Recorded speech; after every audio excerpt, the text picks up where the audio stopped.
just came here from New York, and my last day in New York was kind of weird. I had a cab driver acting peculiar. We were driving along, me and the cab driver, and he killed the dog on the way. He didn't hit the dog with a car, he just got out and stabbed the dog. He hacked it apart, and the first thing I thought was no tip. You know, I'm not going to tip this guy, you know. Not because he killed the dog, just because 30 cents clicked in the meter while he was doing it, you know. And I don't get that kind of bread right now. I don't have that kind of money, you know, not yet.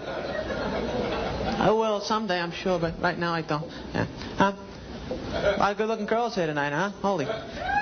All right, easy. All right, the girls, I don't like, good-looking girls kind of intimidate me a little. I get nervous talking to them. I saw this cute girl on the street today. I was with my friend. I said, boy, I wish I could ask her out, but I don't know what to say. My friend said, just ask her out. The worst she can say is no. So I asked her out, and she said, get away from me, you loser. And, I was kind of like, I think you broke the rules there, huh? Loser. Yeah, now, don't get me wrong, I do okay with the chicks. I got a cute girlfriend now, anorexic girl. Actually, I've been seeing less and less of it, but, hold on, all right. No, I do all right. You know, I really do have a girlfriend now, and it's terrible. She's an English major in school, and she's smart, and I'm not too swift, and it's kind of off balance, the whole relationship. You know, she says these words to me like, you know, your slightest touch propels me into a universe of passion where you rule benevolently over all my emotions. And I'm like, you got great jugs. I like them, you know, when you walk and they bounce. I like that, how they bounce. You know, you don't even know they're doing it, but they're bouncing. It's cool the way that works. Yeah.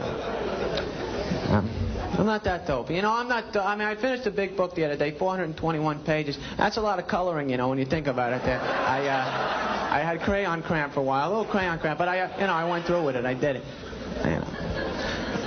I'm away from home. I am away from home. It's horrible being away from home. I talk to my father a lot on the phone. He's always like, marry a girl with the same beliefs as the family. That's a big thing. Marry a girl with the same beliefs. I'm like, Dad, why should I marry a girl who thinks I'm a schmuck, you know?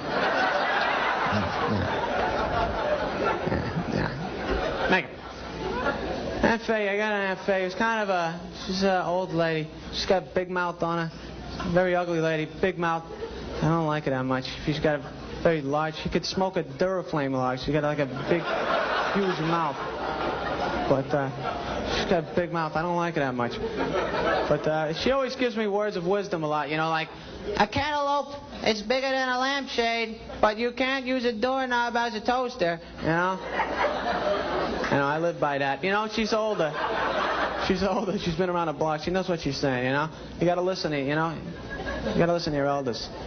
My grandmother's an old lady. She always says the same thing to me, too. My grandmother, she says, I am old, but if I had a chance to relive my life, I wouldn't change a thing. I have no regrets. That's a little stupid. I'm 22 now. I think I changed a few things. Like, when I was 15, I fell down a flight of stairs. I think I'd hold on to the handrail next time, you know. My grandmother's deaf in both ears, so we bought her 2 hearing aids, and she kept putting them both in the same ear. So she's deaf over here. She's got like bat-like hearing over here. Did somebody say nursing home? Also, she wears glasses, you know, to see far away. Then when she reads, she doesn't need them anymore. She takes them off, puts them on top of her head, forgets they're up there. She's got like 14 pairs lined up in her head, and she lives down in Florida. Every time she goes outside, a little fire starts in her head.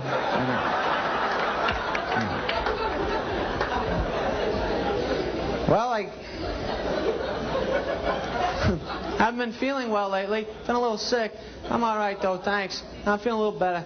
When I'm sick, my mother's always telling me, drink liquids. Drink liquids. That's a big thing. And I think she's right, you know, because every time I drink a solid, I choke. I was drinking a steak the other night, and I found it to be very uncomfortable, you know. I was going, It was a big steak, you know. I should have chewed it. I lived in New Hampshire for a while, and I'm Jewish.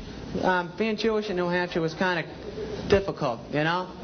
A lot of the kids started trouble. Some of the kids, anti-Semitic, used to throw pennies at me, but I saved those pennies, and now I have my own business. And I make them all work for me. And I make them call me Mr. Boss Man. Being Jewish in a non-Jewish town was the worst. Yeah, I played on the church league basketball, and I was on St. Catherine's, and the only Jew on the team. Every time I'd walk out on the court, they'd blow the whistle. Foul! I was like, I didn't do anything. You killed Jesus. All right, folks, thank you very much. Enjoy the rest of the show. Thank you, Adam. And now, here's Janine.